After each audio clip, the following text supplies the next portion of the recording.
जनता ने दिखा दिया कि दर्द की हद से गुजारे तो सभी जाएंगे,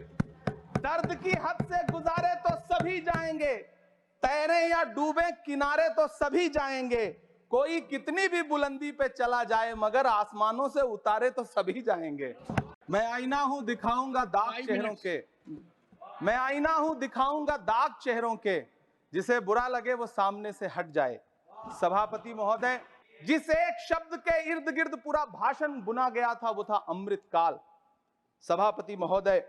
छात्र नौकरी मांगने पर लाठियां खा रहे हैं, 2 जून की रोटी मुहाल है,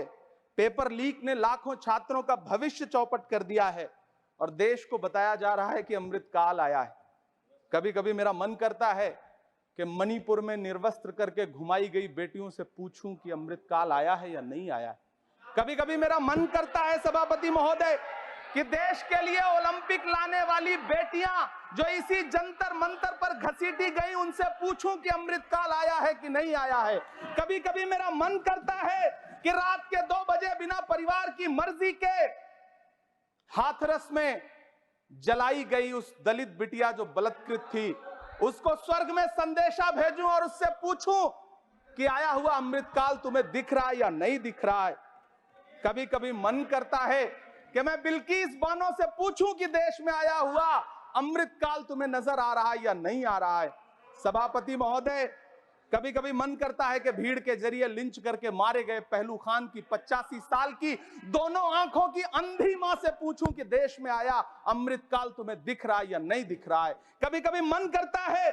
कि ईद के कपड़े खरीद कर लौट रहे 17 साल के हाफिज जुनैद से पूछूं, जिसे बल्लभगढ़ में ट्रेन में लिंच करके मार दिया गया, कि अमृतकाल आया है या नहीं आया है। कभी कभी मन करता है नजीब की मां से पूछूं, कभी कभी मन करता है कि तबरेज अंसारी की विधवा से पूछूं, कभी कभी मन करता है कि सहारनपुर के उन 3 बच्चों से पूछूं जिन्हें छत्तीसगढ़ में लिंच करके मार दिया गया। सभापति महोदय, कभी कभी मन करता है कि मैं गुजरात के चिखोदरा में क्रिकेट मैदान में लिंच करके मार दिए गए सलमान बोहरा के परिवार से पूछूं कि अमृतकाल आया है या नहीं आया है। कभी कभी मन करता है कि मैं अलीगढ़ के औरंगजेब उर्फ फरीद से पूछूं जिसे लिंच करके मार दिया गया और बाद में उसी मृतक के ऊपर डकैती का मुकदमा कायम किया गया।